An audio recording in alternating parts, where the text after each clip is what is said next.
지난주에 제가 오미크론에 확진이 되어서 격리되게 되는 그 모습이 있었습니다. 그래서 우리 교회와 우리 성도들에게 많은 염려와 걱정을 끼쳐드리게 되었습니다. 정말로 죄송한 말씀 드립니다. 그러나 그럼에도 불구하고 우리 성도님들이 많이 관심 갖고 기도해 주시고 또 협력해 주셔서 이렇게 건강하게 회복되고 우리 교회도 아름다운 모습으로 예배할 수 있게 하신 여러분들에게 감사를 드립니다. 지금까지 2년이 넘게 코로나 전국이 계속되고 있습니다. 이 코로나 전국을 지나오면서 이런 생각을 많이 했었습니다. 이 코로나 바이러스에 걸리는 것은 나하고는 상관이 없겠지, 그렇게 생각을 했습니다. 다른 사람들은 다 걸리고 그래도 나는 조심하니까, 나는 그럼에도 불구하고 믿음으로 하나님께 맡기며 이렇게 하나님의 사역을 감당하니까 나는 안전하겠지, 아무 일도 없겠지, 그렇게 생각을 했습니다. 이런 코로나 바이러스에 걸리는 것은 하나님이 신천지를 심판하시기 위해서 또 이렇게 하나님의 역사를 보여주시는 것처럼 그런 문제가 있는 사람들에게 하나님이 역사해 주시는 것이 아닌가, 이렇게 생각을 하기도 했었습니다. 그러나 지난주에 제가 오미크론에 확진이 되는 그런 모습들이 있었습니다. 저에게 무슨 문제가 있을까? 물론 많은 사역을 감당하는 가운데 부족함의 모습들, 연약함의 모습들, 이 모습이 참 많이 있겠죠. 그러나 그럼에도 불구하고 열심히 하나님의 사역을 감당했습니다. 믿음으로 최선을 다하여 그 사역을 감당하기를 원했습니다. 그런데 이렇게 열심히 하나님의 사역을 감당하고자 열망하는 그 마음 가지고 사역을 감당했는데 하나님께서 왜 이런 어려움을 주시는 것일까? 우리에게 뭔가 문제가 있는 것은 아닐까? 이런 의구심도 들었습니다. 성경 말씀 가운데 보면 하나님께서는 하나님의 사역을 감당하는 그런 사람들에게 문제가 있을 때 하나님은 어려움을 주시기도 하시지요. 시험을 주시기도 하시지요. 그래서 그들의 문제를 깨닫고 돌이키게 하시는 하나님의 역사가 있지요. 그 모습을 바라보며 저도 제 사역의 모습을 지난 한 주 동안 돌아보는 그런 시간이 되었습니다. 내 사역의 모습이 무엇이 문제일까? 또 부족한 것이 무엇일까? 하나님은 이런 상황 가운데서 어떻게 저로 하여금 하나님의 사역을 감당하게 하시는 것일까? 이 일주일 동안에 저를 돌아보며 기도하는 그런 시간을 갖게 되었습니다. 그리고 믿음으로 결단하게 되었습니다. 하나님의 뜻을 깨닫고 더 믿음으로 충성하며 하나님의 역사를 이루자, 이런 마음의 결단을 가졌습니다. 그리고 성경 말씀을 바라보는 가운데에 이 아브라함의 모습을 생각하게 되었습니다. 아브라함도 믿음의 조상인데 하나님이 아브라함을 부르고 난 뒤에 놀라운 하나님의 축복과 역사로만 인도해 주시는 것이 아니라 그의 삶 가운데에 많은 어려움과 환난과 시험의 모습들이 그의 모습 가운데 있었지 않았는가? 그 모습 안에서 이 아브라함이 바라본 것이 무엇일까? 그것을 생각을 해보았습니다. 아브라함이 바라본 것은 어려움이 아니었습니다. 곤란이 아니었습니다. 힘든 것이 아니었습니다. 그래서 원망하고 불평하고 하나님의 말씀대로 내가 따라왔는데 왜 나에게 이런 어려움을 주십니까? 곤란을 주십니까? 하나님이 정말 나를 통해서 하나님의 역사를 이루기를 원하시는 것입니까? 이렇게 하나님을 향해서 원망하고 한탄하지 않았던 것을 발견하게 되었습니다. 창세기 12장의 말씀 가운데 보면 하나님이 아브라함을 부르셨지 않았습니까? 아브라함이 먼저 하나님을 택하고 내가 하나님을 섬기겠습니다, 하나님을 따르겠습니다, 이렇게 행하지 아니하고 하나님이 먼저 아브라함을 찾아오시죠. 그리고 아브라함을 부르셨습니다. 너는 너의 고향 친척과 아버지의 집을 떠나 내가 네게 보여줄 땅으로 가라. 내가 너로 큰 민족을 이루고 네게 복을 주어 네 이름을 창대하게 하리니 너는 복이 될지라. 하나님이 아브라함을 부르시며 그를 축복 가운데 거하게 하시고자 가나안 땅으로 가라고 명령하셨습니다. 아브라함은 이 하나님의 말씀을 따라 가나안 땅으로 가게 되죠. 아무도 없는 곳, 그리고 아는 사람들 없는 곳, 생소한 그곳, 그 가나안 땅으로 가게 됩니다.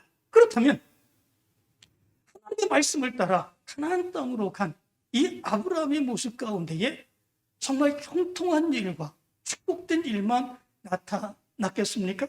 그러나 이상하게도 그렇지만은 않습니다. 아브라함에게 곧 어려움이 생깁니다. 가나안 땅으로 갔지만 그 가나안 땅에 기근이 생기게 되는 그런 모습들이 있게 되죠. 그 가나안 땅에 있으면 결국은 굶어 죽을 수밖에 없는 그런 상황 가운데 처하게 되죠. 어쩔 수 없는 가운데에 아브라함은 애굽으로 가게 됩니다. 그런데 거기는 더 큰 문제가 생기게 됩니다. 그 문제는 그 애굽의 왕 바로가 자기의 아내의 아리따움을 보고 자기의 아내는 빼앗고 이 아브라함은 죽일까, 그것에 대한 두려움을 갖게 되죠. 그리고 그 모습 가운데서 아브라함은 자기의 아내에게 누이라고 이야기하게 시킵니다. 그리고 그 자기의 아내를 이 바로 왕에게 내어주고 자기는 목숨을 구하게 되는 그런 모습들이 있게 되죠. 엄청난 수치되는 일이죠. 그 가정이 깨어지는 것, 그것뿐만 아니라 하나님이 아브라함을 부르시고 하나님의 뜻을 이루고자 하신다, 하나님 그렇게 말씀하셨는데 그 하나님의 뜻이 깨어질 수밖에 없는 그런 상황 가운데 직면하게 되는 것이죠. 그런데 그런 때에 하나님이 바로에게 역사하죠. 그 살해의 일로 말미암아 바로와 그 집안에 재앙을 내리는 그런 모습들이 있게 됩니다. 그 일로 인하여 이 바로 왕은 아브라함에게 후대를 하게 됩니다. 양과 소, 노비와 그리고 암순, 나귀, 낙타, 그리고 이때에 하갈이라고 하는 여종도 이 아브라함에게 주게 되는 이런 모습들이 있게 되죠. 그러나 그것만이 아닙니다. 블레셋의 그랄 땅이라고 하는 그런 땅에서도 동일한 일들이 일어나게 되죠. 그러랑 아비멜렉에게 바로에게 행했던 것과 똑같은 모습을 행하게 됩니다. 자기 아내에게 누이라고 이야기하게 합니다. 그리고 자기 아내를 그 아비멜렉에게 내어주게 되는 이런 모습들이 있게 되죠. 한 번 겪었던 그 일을 또다시 겪게 되는 이런 모습들이 있게 되죠. 그렇게 갈 수밖에 없는 이 아브라함의 마음과 그 괴로움의 모습은 어땠을까? 우리는 충분히 이해할 수 있게 되죠. 그때에 사라가 겪었을 그런 충격적인 그런 모습들, 한 번도 아니고 두 번씩이나 이런 일을 당하게 되는 이 모습, 얼마나 힘들고 어려운 모습들이 있었을까 생각해 볼 수 있게 됩니다. 그러나 그때도 하나님이 역사하시죠. 하나님이 이 아비멜렉에게 나타나시며 그 아비멜렉에게 그 사례를 돌려보내라고 말씀을 합니다. 그렇지 아니하면 바로 내가 네게 속한 자가 반드시 다 죽게 될 것이다, 그렇게 말씀하게 하십니다. 이때에 아비멜렉이 이 아브라함에게 소와 종들을 내어주고 그리고 그 안에 사라도 다시 돌려주고 그리고 많은 그런 은을 내어주며 그 수치를 갚게 하는 이런 모습들이 있게 되는 것을 보게 됩니다. 엄청난 수치의 모습이 하나님의 말씀을 따라갔을 때에 이 아브라함의 모습 가운데 나타나지요. 그 말씀을 따라갔을 때 금방 가나안 땅에 기근이 들었고 두 번이나 걸쳐서 연속으로 그 아내를 누이라고 얘기하며 다른 사람들에게 내어줄 수밖에 없는 이 수치스럽고 엄청난 괴로움의 일들이 생기게 된 것입니다. 그러나 그 가운데 하나님은 가만히 계신 것이 아니라 하나님이 역사해 주시죠. 그런 일을 통해서 이 아브라함은 하나님이 놀라운 거부가 되는 그런 역사가 일어나게 됩니다. 그러나 그럼에도 불구하고 이 아브라함이 간절하게 원했던 그런 일은 이루어지지 않죠. 그 일은 무엇입니까? 자식을 낳는 일입니다. 하늘의 별처럼 바다의 모래처럼 하나님이 많은 자손을 주신다고 그렇게 약속을 해주셨는데 그 약속은 이루어지지 아니하죠.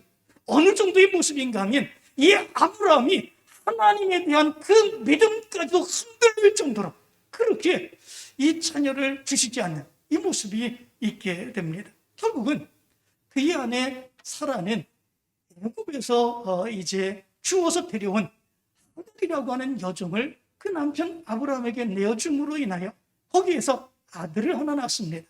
그 아들이 바로 이스마엘이라고 하는 아들이죠. 그러나 그 뒤에 하나님이 기적같이 역사해 주셔서 나이 100세에 아들을 낳게 되죠. 그 아들의 이름이 무엇입니까? 이삭입니다. 그런데 그 이삭을 기르는 가운데에 또 문제가 생기게 되는 그런 모습들이 있게 됩니다. 먼저 난 이 하갈 여종에게서 낳은 이스마엘이 이삭을 희롱하게 되는 이런 모습들이 나타나게 됩니다. 결국은 같이 살 수 없는 그런 모습들이 있게 되죠.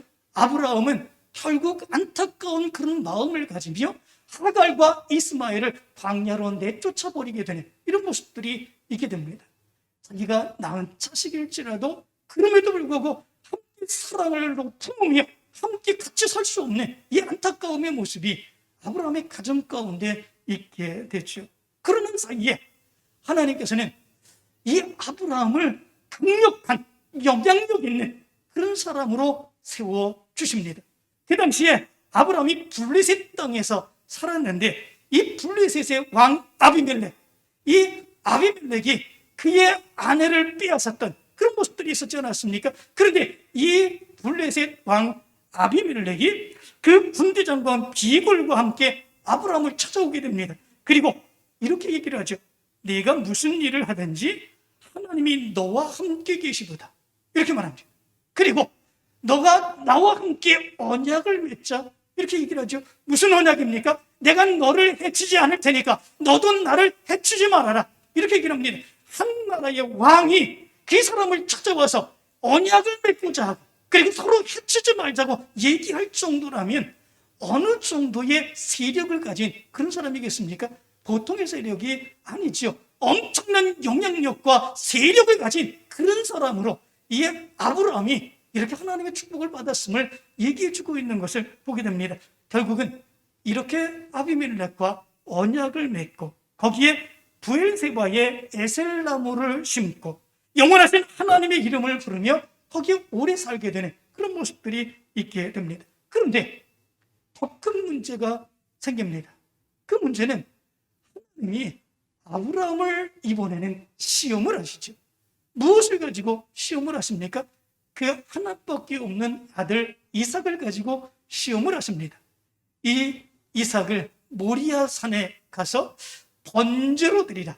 이렇게 얘기를 하지 않습니까? 여러분도 잘 알고 있는 것처럼 이 아브라함은 이 시험을 통과하고 이기는 승리의 역사가 일어나게 됩니다. 그는 믿음으로 선택합니다. 결단합니다. 그리고 모리아 산으로 그 아들 이삭을 데리고 가서 번제로 드리고자 합니다. 그때에 하나님은 하나님의 사자를 통해서 아브라함에게 이렇게 말씀하게 하죠. 그 아이에게 네 손을 대지 말라. 그에게 아무 일도 하지 말라. 내가 네 아들 네 독자까지도 내게 아끼지 아니하였으니 내가 이제야 내가 하나님을 경외하는 줄 아노라. 이렇게 말합니다. 하나님이 아브라함의 믿음을 인정해 주시는 그런 모습들이 있게 됩니다. 그리고 이 아브라함을 두 번째로 불러서 이렇게 축복을 해 주십니다. 내가 나를 가리켜 맹세하노니 내가 이같이 행하여 네 아들 네 독자도 아끼지 아니하였은즉 내가 네게 큰 복을 주고 네 씨가 크게 번성하여 하늘의 별과 같고 바다의 모래와 같게 하리니 네 씨가 그 대적의 성문을 차지하리라. 또 네 씨로 말미암아 천하 만민이 복을 받으리니 이는 내가 나의 말을 준행하였음이니라. 이렇게 약속해 주시는 그런 모습들이 있게 됩니다. 이런 시험들이 끝납니다. 이런 어려움들이 끝납니다. 그리고 하나님으로 인하여 이런 하나님의 축복된 약속을 받습니다.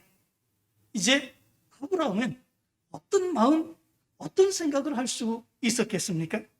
지금까지 어려움이 참 많았었는데 이제는 모든 어려움이 가고 좋은 일만 생기겠지. 어떻게 하나님께서 그 축복을 나에게 이루어 주실까?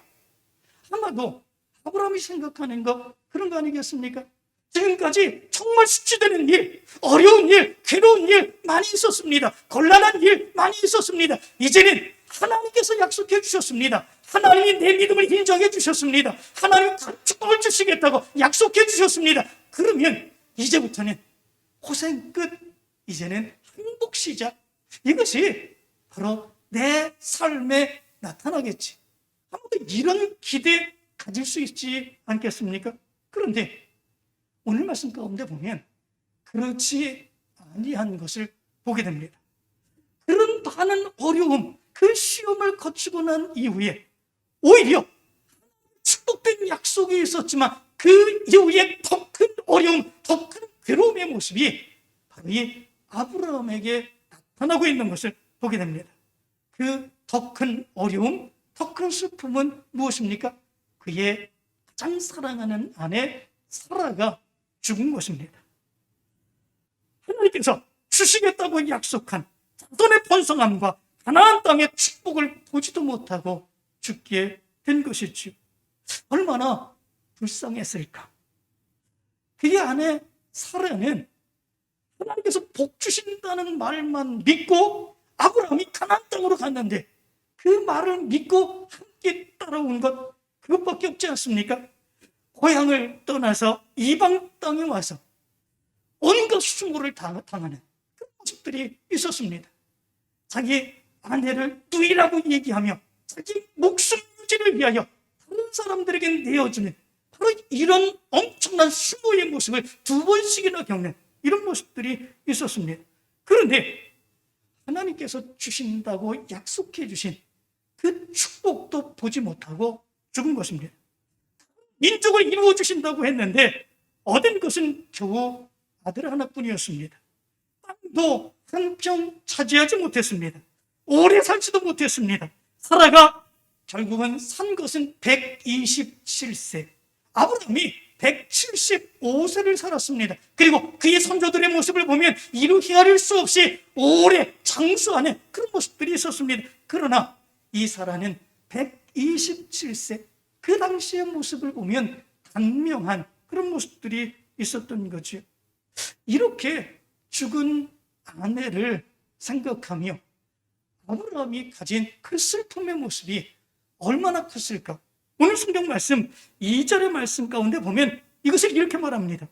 사라를 위하여 슬퍼하며 애통하다가, 이렇게 말합니다.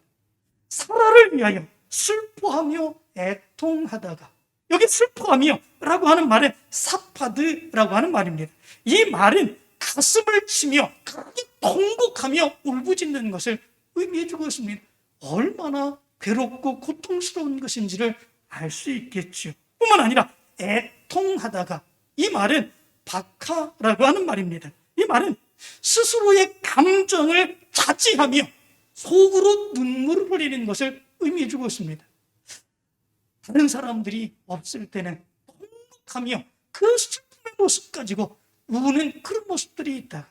다른 사람들 앞에서는 그럼에도 불구하고 그렇게 눈물을 흘리며 통곡하며 울 수 없어 속으로 눈물을 흘릴 수밖에 없었던 아브라함의 모습을 여기서 분명하게 보여주고 있는 것을 보게 됩니다. 아브라함의 괴로움과 슬픔의 모습이 어떠한지를 우리는 알 수 있게 됩니다. 그러면 이런 상황에 처하게 될 때에 아브라함의 생각의 모습이 어떠했을까? 이런 생각을 해봅니다. 아마도 우리 같으면 이렇게 생각하지 않았겠습니까? 그래, 이제 고향으로 돌아가자. 그동안 하나님의 약속을 하나 붙들고 그 좋은 고향 갈대아우를 떠나서 왔는데 이제 아무것도 얻은 것이 없고 아내마저도 이제 죽었으니 이제 차라리 고향으로 가자. 그리고 내 인생의 말년도 고향에서 편히 지내자. 이렇게 생각할 수 있는 그런 모습들 있지 않겠습니까? 어려움이 있으면, 괴로움이 있으면 많은 사람들은 고향을 찾는다고 그럽니다. 고향에서 편안함을 찾게 되는 그런 모습들이 있는 것이지요. 아마도 아브라함도 그렇게 생각할 수 있지 않았을까? 이런 생각을 해봅니다. 그런데 오늘 성경 말씀 가운데 보면 아브라함은 그렇게 행하지 않은 것을 보게 됩니다. 아브라함은 사라를 위하여 내장할 막벨라 굴을 해쪽 속에서 그 가나안 땅에 거기서 사고 있는 것을 보게 됩니다. 창세기 23장 9절의 말씀을 보면 이렇게 말합니다. 그가 그의 반머리에 있는 그의 막벨라 굴을 내게 주도록 하되 충분한 대가를 받고 그 굴을 내게 주어 당신들 중에서 매장할 소유지가 되게 하기를 원하노라. 이렇게 말합니다. 땅, 족속이 가지고 있는 그 땅에서 막벨라 굴이라고 하는 그 굴과 밭을 바로 사게 되는 것을 보게 되죠. 그 가격이 그 당시의 가격으로도 굉장히 비싼 가격으로 주고 사게 됩니다. 이후에 우리가 봉독한 말씀 이후에 보면 에브론에게 그 막벨라 굴을 400세겔을 주고 사게 되는 것을 보게 됩니다. 세겔이라고 하는 것은 무게를 다하는 단위입니다. 다시 말하면 은을 400세겔 무게를 달아서 주었다라고 하는 것입니다. 그 무게가 어느 정도일까? 그것이 약 3.4kg 정도 된다고 그럽니다. 은의 무게로 3.4kg, 굉장히 많은 그런 가격이죠. 굉장히 그 당시에도 비싼 가격이죠. 에브론이 아브라함이 그냥 주겠다고 얘기하는데도 불구하고, 그럼에도 불구하고 막무가내로 이 많은 가격을 주고 그 막벨라 굴을 사게 되는 그런 모습들이 있게 됩니다. 아브라함이 왜 그렇게 했을까라고 하는 것이죠. 고향 땅이 아닌 이방 땅, 가나안 햇사람들의 땅, 그냥 주겠다고 이야기하는데도 불구하고 굳이 그것보다 더 높은 가격을 쳐서 비싼 가격에 그 땅을 사게 됩니다. 그리고 사라를 거기에 매장하게 되는 이런 모습들이 있게 됩니다. 사라가 너무 큰 충격 가운데에, 너무 큰 슬픔 가운데에 좀 정신이 나간 것이 아닌가 이런 생각을 해볼 수도 있게 되죠. 그러나 그런 것은 아닙니다. 그럼에도 불구하고 첩보자기하고 그리고 거기에서 좌절하고 절망한 그런 모습으로서의 그 모습이 아닌 것을 보게 됩니다. 그러면 왜 아브라함이 이렇게 했을까라고 하는 것이죠. 그것은 아브라함이 여러 번의 시험을 거치며 그 모습 가운데서 그럼에도 불구하고 역사하시는 하나님, 그럼에도 불구하고 인도하시는 하나님, 그럼에도 불구하고 함께 하시는 하나님, 그럼에도 불구하고 아브라함을 통해서 일하시기를 원하시는 하나님, 그 약속을 지키시기를 원하시는 하나님, 그것을 바로 아브라함이 발견하고 깨달았기 때문에 그렇습니다. 그렇기 때문에 이 아브라함은 그가 이렇게 엄청난 어려움을 당한다고 할지라도 하나님을 원망하지 아니한 것을 보게 됩니다. 육체적으로 아내를 잃은 슬픔 때문에 고통 가운데 통곡하고 눈물로 울부짖는 그런 모습들이 있지만 이 일로 인하여 하나님을 원망하지 아니하는 것을 보게 됩니다. 오히려 해쪽 속의 손에서 그 땅을 완전하게, 오히려 더 큰 비싼 값을 주고 그 땅을 사게 되는 그런 모습들이 있게 됩니다. 지금까지 아브라함은 어떻게 살아왔습니까? 땅을 사지 않았습니다. 이방 땅, 가나안 땅에 살아가면서도 그 땅에서 내 땅을 조금 더 늙고 가면서 그 땅을 구입하려고 하지 않았던 것을 보게 됩니다. 유목민으로 여전히 살아갔습니다. 그렇지만 땅을 이제 사게 됩니다. 땅을 산다고 하는 것은 그 땅에 정착하겠다고 하는 그런 의미를 가지고 있습니다. 영원히 거기서 살겠다라고 하는 것을 의미해 주고 있습니다.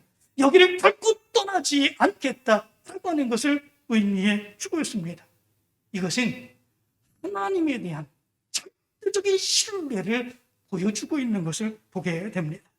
지금 아내마저 죽었지만, 지금 내가 지금까지 많은 어려움을 겪었고 괴로움을 겪었고 많은 수치되는 일을 당하는 그런 모습들이 있지만, 그럼에도 불구하고 하나님은 나에게 역사해 주셨다. 하나님은 나를 인도해 주시고 계신다. 하나님은 나에게 하나님의 역사를 보여주실 것이다. 지금 이 땅을 하나님은 나에게 주시기로 하셨다. 그리고 내게 주실 것이다. 이제 여기에서 하나님의 역사를 이루며 살아가야 된다.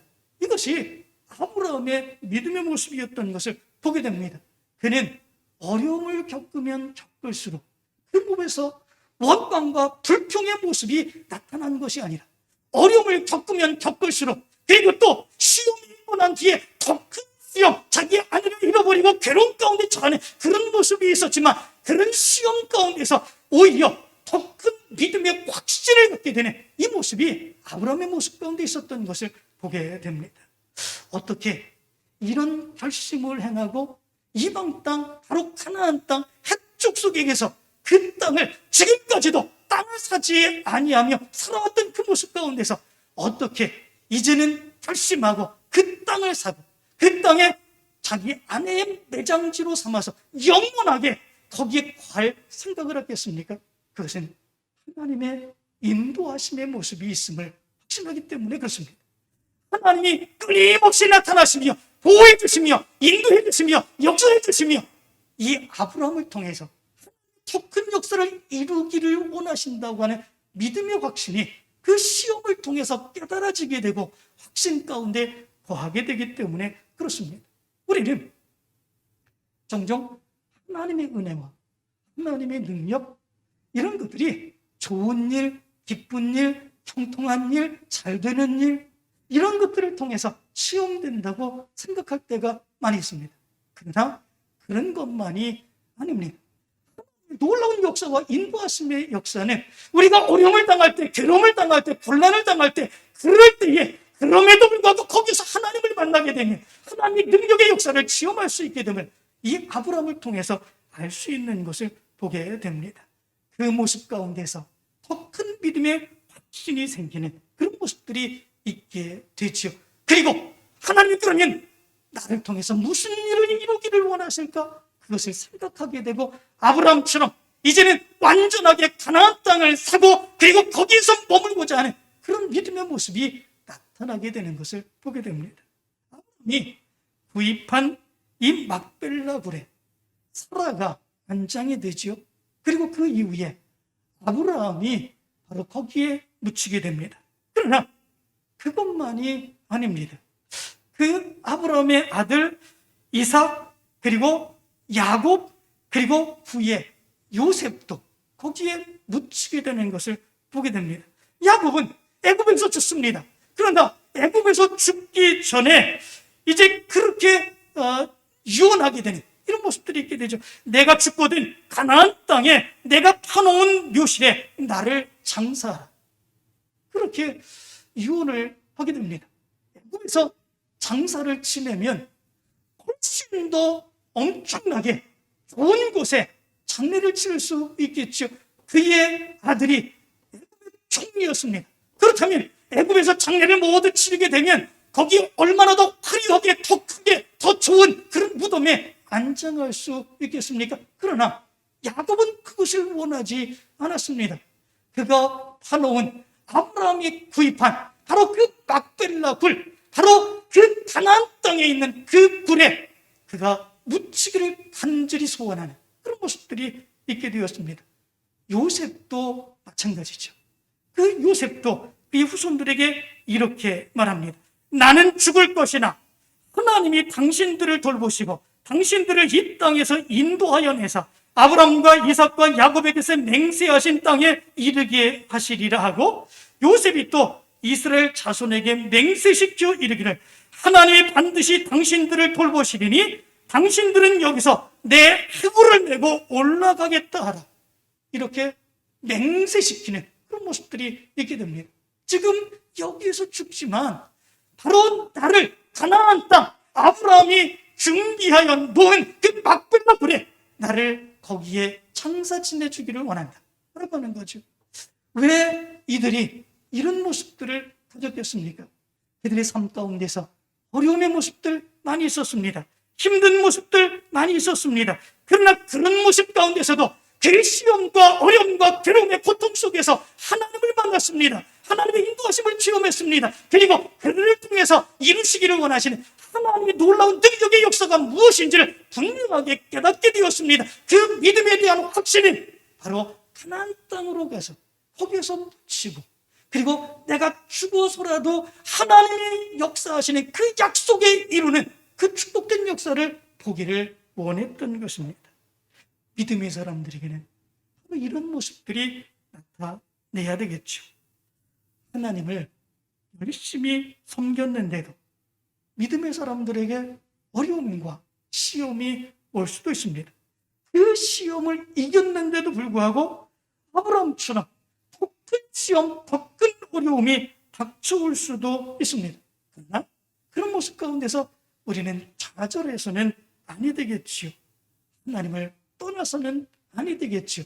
그럼에도 불구하고 그 시련 가운데, 그 어려움 가운데, 그 시험 가운데 하나님 나를 만나주시고 붙들어주시고 인도해주시는 하나님의 놀라운 은혜와 역사가 있기 때문에 그렇습니다. 그 모습을 통해서 하나님을 만나는 하나님의 역사를 체험하기 때문에 그렇습니다. 그렇기에 믿음의 사람들은 그런 어려움이 또 닥친다고 할지라도 슬퍼하고 괴로워하고 자포자기하고 좌절하지 않습니다.